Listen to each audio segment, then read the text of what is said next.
사도신경으로 우리의 신앙을 고백하겠습니다. 나는 전능하신 아버지 하나님 천지의 창조주를 믿습니다. 나는 그의 유일하신 아들 우리 주 예수 그리스도를 믿습니다. 그는 성령으로 잉태되어 동정녀 마리아에게서 나시고 본디오 빌라도에게 고난을 받아 십자가에 못 박혀 죽으시고 장사된 지 사흘 만에 죽은 자 가운데서 다시 살아나셨으며 하늘에 오르시어 전능하신 아버지 하나님 우편에 앉아 계시다가 거기로부터 살아있는 자와 죽은 자를 심판하러 오십니다. 나는 성령을 믿으며 거룩한 공교회와 성도의 교제와 죄를 용서받는 것과 몸의 부활과 영생을 믿습니다. 아멘. 오늘 우리에게 주시는 하나님의 말씀은 고린도전서 11장 17절부터 34절까지의 말씀입니다. 고린도전서 11장 17절부터 34절까지의 말씀을 제가 봉독하겠습니다. 내가 명하는 이 일에 너희를 칭찬하지 아니하나니 이는 너희의 모임이 유익이 못되고 도리어 해로움이라. 먼저 너희가 교회에 모일 때에 너희 중에 분쟁이 있다 함을 듣고 어느 정도 믿거니와 너희 중에 파당이 있어야 너희 중에 옳다 인정함을 받은 자들이 나타나게 되리라. 그런즉 너희가 함께 모여서 주의 만찬을 먹을 수 없으니 이는 먹을 때에 각각 자기의 만찬을 먼저 갖다 먹음으로 어떤 사람은 시장하고 어떤 사람은 취함이라. 너희가 먹고 마실 집이 없느냐? 너희가 하나님의 교회를 업신여기고 빈궁한 자들을 부끄럽게 하느냐? 내가 너희에게 무슨 말을 하랴? 너희를 칭찬하랴? 이것으로 칭찬하지 않노라. 내가 너희에게 전한 것은 주께 받은 것이니 곧 주 예수께서 잡히시던 밤에 떡을 가지사 축사하시고 떼어 이르시되 이것은 너희를 위하는 내 몸이니 이것을 행하여 나를 기념하라 하시고 식후에 또한 그와 같이 잔을 가지시고 이르시되 이 잔은 내 피로 세운 새 언약이니 이것을 행하여 마실 때마다 나를 기념하라 하셨으니 너희가 이 떡을 먹으며 이 잔을 마실 때마다 주의 죽으심을 그가 오실 때까지 전하는 것이니라. 그러므로 누구든지 주의 떡이나 잔을 합당하지 않게 먹고 마시는 자는 주의 몸과 피에 대하여 죄를 짓는 것이니라. 사람이 자기를 살피고 그 후에야 이 떡을 먹고 이 잔을 마실지니 주의 몸을 분별하지 못하고 먹고 마시는 자는 자기의 죄를 먹고 마시는 것이니라. 그러므로 너희 중에 약한 자와 병든 자가 많고 잠자는 자도 적지 아니하니 우리가 우리를 살폈으면 판단을 받지 아니하려니와 우리가 판단을 받는 것은 주께 징계를 받는 것이니 이는 우리로 세상과 함께 정죄함을 받지 않게 하려 하심이라. 그런즉 내 형제들아 먹으러 모일 때에 서로 기다리라. 만일 누구든지 시장하거든 집에서 먹을지니 이는 너희의 모임이 판단받는 모임이 되지 않게 하려 함이라. 그 밖의 일들은 내가 언제든지 갈 때에 바로 잡으리라. 아멘.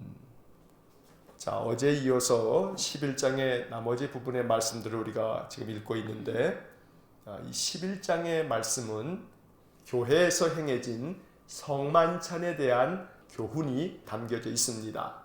성만찬이라고 하는 것은 오늘날 우리 교회가 행하고 있는 성찬식을 의미하는 것입니다. 그런데 이 현대 교회, 우리 교회도 마찬가지입니다만 이 현대 교회가 행하는 성찬식과는 달리 이 초대교회의 성찬식은 조금 다른 형식을 띠고 있었습니다. 성도들이 함께 모이면 공동 식사를 합니다. 그리고 이 공동 식사를 하고 난 후에 이제 의식을 행하면서 우리가 지금 행하는 것 같은 성찬식을 행하게 되는 것입니다. 그런데 문제가 고린도 교회 안에 생겼습니다. 왜냐하면 이렇게 먼저 모여서 공동 식사를 할 때에 먼저 온 사람들이 이 공동 식사에서 제공되어지는 식사를 잔뜩 먹는 겁니다. 그러다 보니 나중에 온 신자들은 거의 먹을 것이 없어서 민망한 상황이 펼쳐지게 되는 겁니다. 그래서 바울이 이러한 문제들에 대해서 오늘 이 본문의 이야기를 통해서 그렇게 하지 말아라. 참 잘못된 일이다. 그 일에 대해서는 너희들이 칭찬받을 일이 없다 하면서 야단을 치면서 주님의 성찬에 대한 이야기를 들려주고 있는 그런 말씀이 오늘 본문의 이야기입니다. 자, 본문을 먼저 구절구절 한번 살펴보면서 그 뜻을 한번 생각해 보겠습니다. 17절 말씀을 보시면 내가 명하는 이 일에 너희를 칭찬하지 아니하나니 이는 너희의 모임이 유익이 못되고 도리어 해로움이라. 심지어 바울은 여기 17절의 말씀에서 고린도 교회 교인들이 이렇게 모이는 것 자체가 유익이 되지 못하고 오히려 해로움이 된다고 이렇게 야단치고 있습니다. 너희들 모여봤자 그 모임 자체가 유익이 되는 게 아니고 너희들의 신앙에 지금 해로움이 되고 있지 않느냐 하면서 지금 아주 격한 마음으로 야단치고 있는 것입니다. 22절을 먼저 좀 보시면 22절 그 하반절에 이런 말씀도 합니다. 내가 너희에게 무슨 말을 하랴? 너희를 칭찬하랴? 이것으로 칭찬하지 않노라. 이 말은 지금 17절의 말씀처럼 너희들의 모임 자체가 유익이 못되고 해로움이 되고 있으니 도대체 내가 너희들을 칭찬할 수가 없구나 라고 하면서 바울이 야단치고 있는 것입니다. 이렇게 칭찬받지 못하는 이 고린도 교회의 모습 중에 그 하나는 우리가 고린도전서 앞부분에서 읽은 것처럼 고린도 교회 안에 분쟁이 있고 파당이 있기 때문에 그렇습니다. 그래서 이 이야기를 바울이 다시 한번 언급합니다. 18절 말씀을 보시면 먼저 너희가 교회에 모일 때에 너희 중에 분쟁이 있다 함을 듣고 어느 정도 믿거니와. 내가 들어서 알고 있는데 너희들 안에 분쟁이 있다는 소리를 내가 들었다. 그래서 내가 어느 정도는 그걸 다 알고 있었다 라고 말하는 겁니다. 19절에서는 너희 중에 파당이 있어야 너희 중에 옳다 인정함을 받은 자들이 나타나게 되리라. 이 19절의 말씀은 약간의 비아냥거리는 투도 이 19절의 말씀에 담겨져 있습니다. 이 말이 의미하는 바는 너희 중에 파당이 있어야, 너희 중에 이렇게 분쟁이 있고 파당이 생길 때에 비로소 너희 중에 옳다 인정함을 받은 자들, 바른 신앙을 가지고 있는 사람들이 누구인지를 알 수가 있다라고 말하는 겁니다. 그래서 오늘 이 19절의 말씀을 다른 번역으로 보면 이렇게 번역되어 있습니다. 여러분 가운데 바르게 사는 사람들이 환히 드러나려면 여러분 가운데 파당도 있어야 할 것입니다. 이렇게 번역되어 있습니다. 다시 말하면 파당이 있어야 옳다는 것이 아니고 너희들이 이렇게 파당이 생겨가지고 교회 안에 갈등과 분쟁을 일으키고 있는데 아이고 따지고 보니 그런 거라도 있어야 너희들 중에 온전하게 신앙생활하는 사람이 누구인지를 알 수 있지 않겠냐라고 비아냥거리면서 말하고 있는 겁니다. 다시 말하면 이 이야기를 이렇게도 생각해 볼 수가 있습니다. 고난이 있으면 그 고난 중에 우리는 어떤 사람이 믿음의 사람인가 라고 하는 것을 알 수가 있습니다. 심한 고난을 당할 때에 어떤 이들은 그 고난에 꺾이기도 하고 넘어지기도 하지만 그러나 어떤 이들은 그 고난이 심하면 심할수록 견고하게 믿음으로 그 고난을 헤쳐나가는 사람들을 볼 때 결국은 고난이라고 하는 것을 통해서 사람의 믿음이 어느 정도인지를 나타낼 수 있기 때문에 고난도 유익이다 라고 이렇게 말하는 것처럼 사도 바울은 오늘 이 19절의 말씀에서 그와 같은 투로 이야기를 하는 것입니다. 파당이라고 하는 것이 교회를 나누고 또 교회를 가르는 것이기 때문에 안 좋은 것이긴 하지만 그런데 그런 일이 있고 보니까 참 바르게 신앙생활하는 사람들이 누구인가? 어느 곳에도 파당에 속하지 아니하고 오직 참 마음으로 말씀 안에만 거하는 사람이 누구인지, 어느 쪽에 휩쓸려서 파당에 가입하고 거기서 서로 분쟁하고 갈등하지 않는 사람들이 누구인지 나타나게 되는 것이 아니냐라고 바울이 이렇게 이야기하는 것입니다. 이어서 20절의 말씀에서 이러한 파당이 어떤 문제를 야기시켰는지 바울이 이야기합니다. 그런즉 너희가 함께 모여서 주의 만찬을 먹을 수 없으니 21절 이는 먹을 때에 각각 자기의 만찬을 먼저 갖다 먹으므로 어떤 사람은 시장하고 어떤 사람은 취함이라. 22절 너희가 먹고 마실 집이 없느냐? 너희가 하나님의 교회를 업신여기고 빈궁한 자들을 부끄럽게 하느냐? 자, 이 이야기는 이제 이렇게 성도들이 예배당에 모여가지고 함께 교제하고 또 예배를 드리고 주의 성찬에 참여하고 이렇게 될 때에 이제 이 파당끼리 모여가지고 먼저 자기들끼리 모여서 자기들 식사를 다 먹어 치워버리는 겁니다. 지금처럼 교회가 이렇게 공동으로 다 식사를 준비한다기보다는 각자 자기들의 음식이라든가 또 다른 성도들의 음식들을 각각의 집에서 준비를 해가지고 예배당에 나옵니다.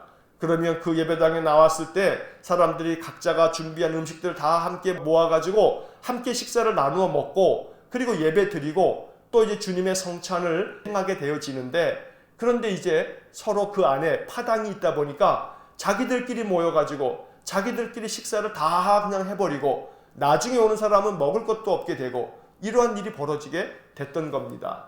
이 안에는 고린도 교회 안에 있는 신분의 격차도 이 속에 담겨져 있습니다. 무슨 말이냐 하면 자유로운 형편에 있는 사람들, 쉽게 말해서 부요한 자들은 먼저 일찌감치 올 수도 있고 또 여러 가지 음식도 충분히 장만해서 올 수도 있습니다.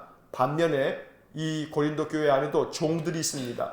종들도 예수를 믿고 한 교회 안에서 지체가 되는데 이 종들은 일을 다 하고 난 다음에 참석할 수밖에 없습니다. 그러다 보니 종들은 자기 먹을 것도 제대로 준비해 오지 못할 만큼 이 가난한 사람입니다.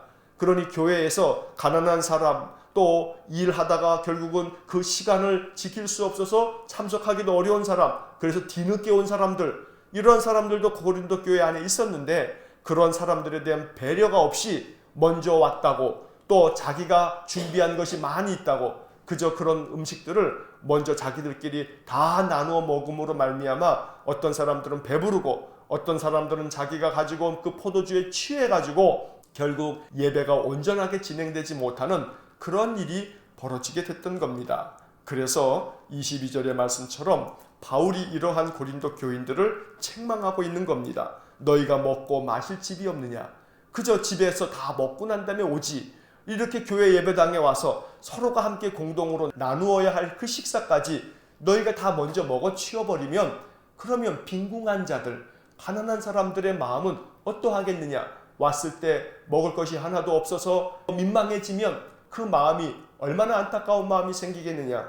그러니 그들을 부끄럽게 만들려고 너희들이 작당을 하고 이런 일을 벌이고 있는 것이냐? 이러면서 바울이 아주 매우 격한 어조로 그들을 책망하고 있는 것입니다.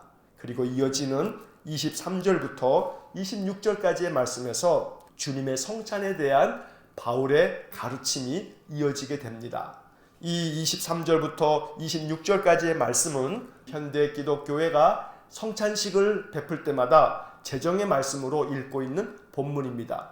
그래서 우리가 코로나 때문에 지금 몇 달 동안 성찬식을 거행하지 못하고 있습니다만 성찬식을 할 때마다 저도 이 본문의 말씀을 여러분들에게 읽어드리고 기도하고 성찬에 참여하게 됩니다.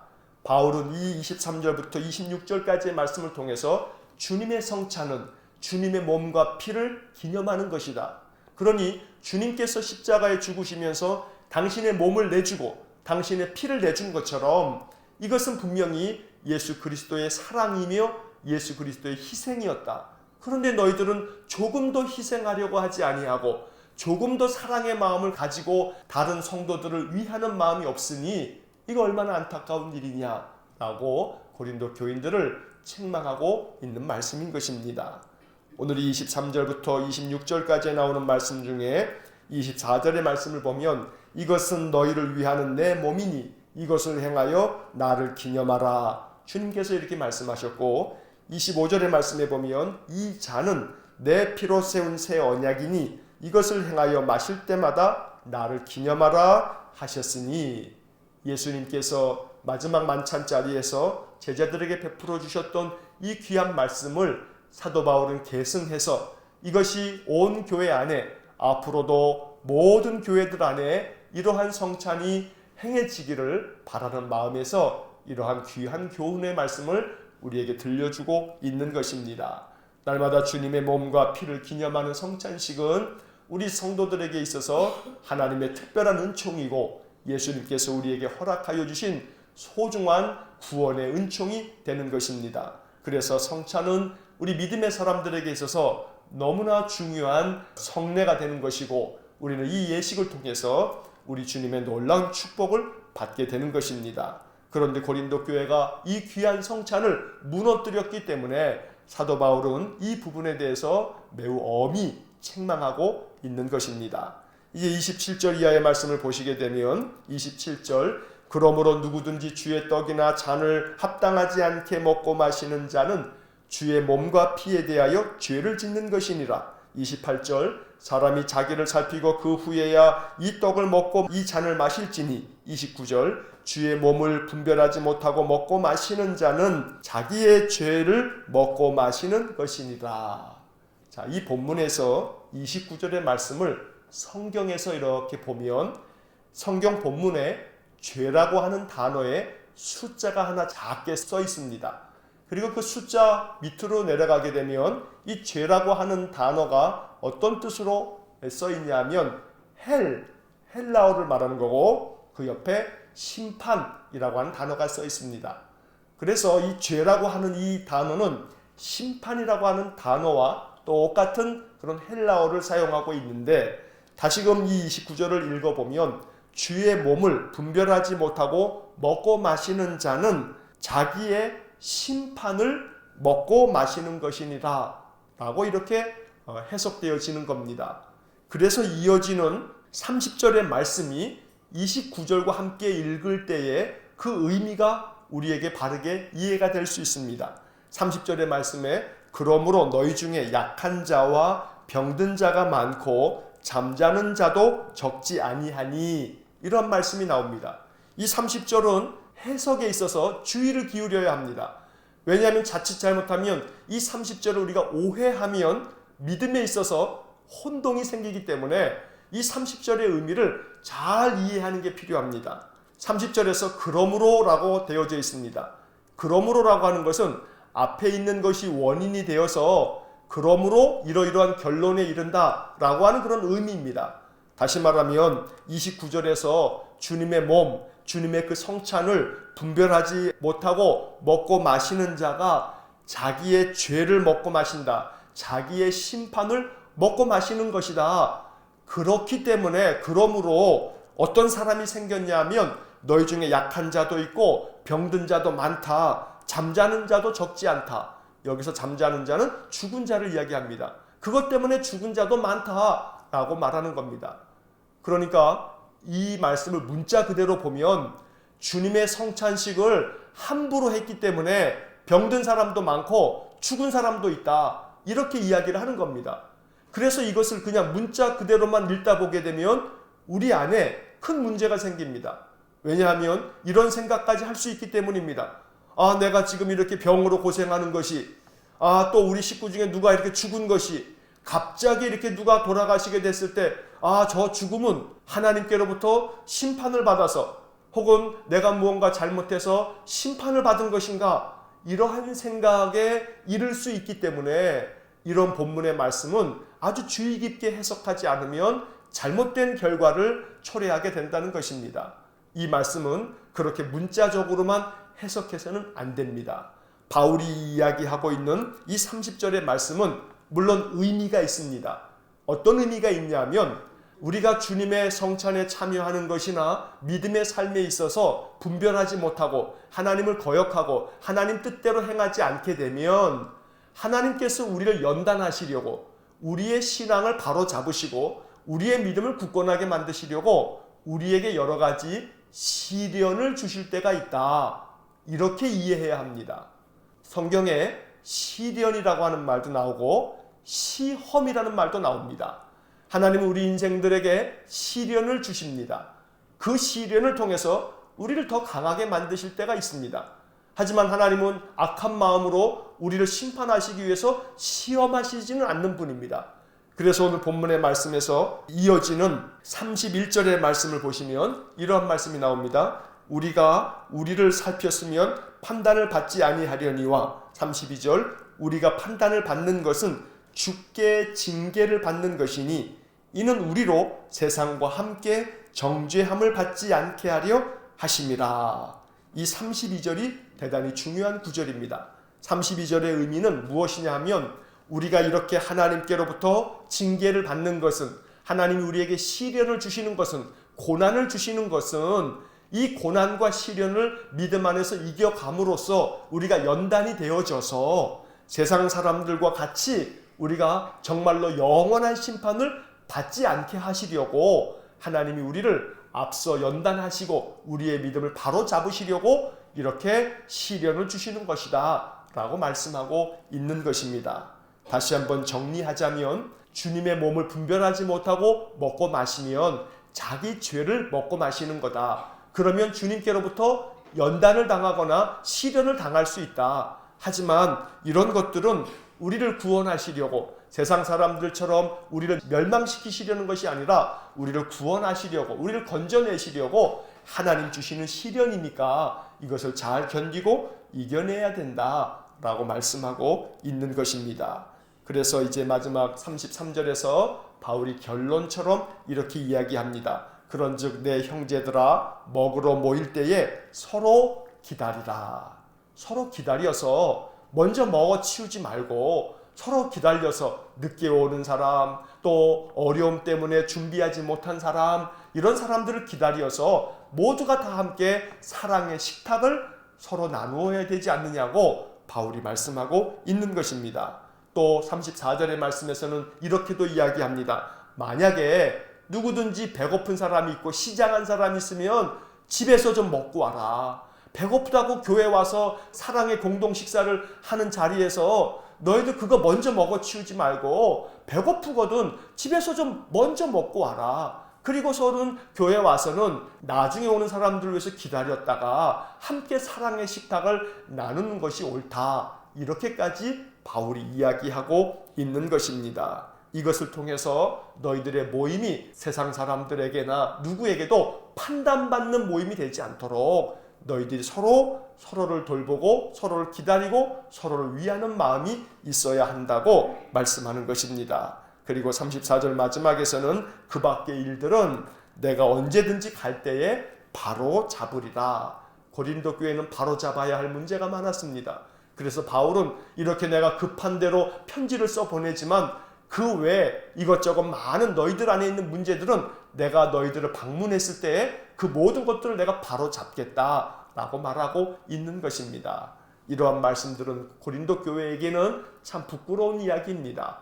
바로 잡을 것이 없을 정도로 온전한 믿음 가운데 산다면 이것은 참으로 영광스러운 일일 텐데 고린도 교회는 바로 잡아야 할 일이 많았던 것입니다.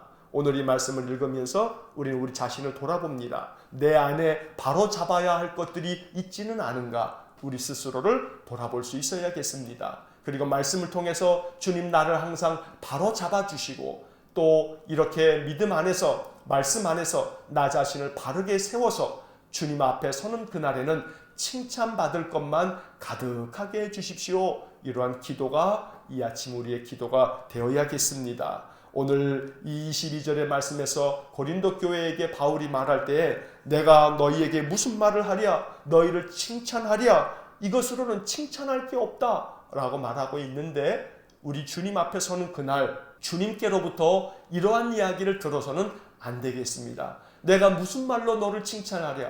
너에게는 정말 칭찬할 게 없구나. 이렇게 책망을 듣는다면 얼마나 안타깝겠습니까? 그러니 우리의 인생의 삶을 사는 동안 장차 주님 앞에 서는 날 칭찬받을 것이 많은 신앙, 칭찬받을 일이 많은 인생이 될 수 있도록 날마다 주님의 말씀 안에 거해서 말씀대로 준행하고 그리스도인답게 하나님의 자녀답게 그리스도의 제자답게 우리의 인생의 삶을 아름답게 믿음으로 살아갈 수 있기를 주의 이름으로 간절히 축원합니다.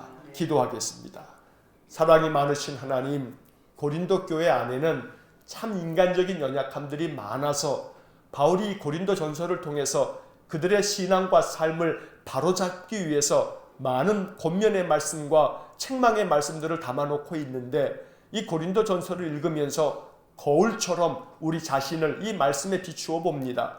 우리 안에도 부족함이 많습니다. 책망받을 일들이 많습니다. 칭찬받지 못할 우리의 일들에 대해서 하나님 말씀을 통해서 다시금 우리를 바로잡는 귀한 은혜를 베풀어 주옵소서. 너희의 모임이 유익이 못되고 도리어 해로움이라고 고린도 교회 교인들이 책망을 받았는데, 하나님, 우리 교회는 어떠한지 되돌아봅니다. 우리의 모임이 유익한 모임이 되고 우리에게 큰 축복이 될 수 있도록 우리 성도들이 함께 모이면 하나님께 아름답게 예배하고 성도의 교제가 아름답게 이루어지는 사랑이 넘치는 교회가 될 수 있도록 은혜를 내려 주옵소서. 날마다 서로가 서로를 기다리고 또 서로를 위하고 서로를 살필 줄 아는 사랑 가득한 교회가 되어져서 고린도 교회와는 달리 하나님 앞에 칭찬받는 교회가 될 수 있도록 은혜를 내려 주옵소서. 그래서 주님의 그 십자가의 은혜, 주께서 그 몸과 피를 내어 주시면서 베풀어 주셨던 그 소중한 성찬, 우리 예수님의 사랑이 담겨 있고 그 희생이 담겨 있는 주님의 마음을 날마다 우리의 마음 가운데 깨닫고 주님과 같이 사랑하며 희생하며 주님의 뜻을 이루어가는 신실한 믿음을 우리에게 허락해 주옵소서. 한날의 삶을 주님께 의탁합니다. 오늘도 우리와 동행하시며 우리의 마음의 기쁨과 감사가 넘치는 복된 하루가 되게 해 주옵소서. 예수님 이름으로 기도하옵나이다. 아멘. 우리 구주 예수 그리스도의 은혜와 하나님 아버지의 극진하신 사랑과 성령의 교통하심이 장차 주님 앞에 서는 날 주님께로부터 큰 칭찬을 받기 위해 인생의 모든 삶을 믿음 안에서 더욱 진실하게 주의 뜻을 이루어가며 살아가기를 소원하는 머리 숙인 믿음의 사람들 위해와 몸된 교회와 성도들 위해 영원토록 함께 하시길 축원하옵나이다. 아멘.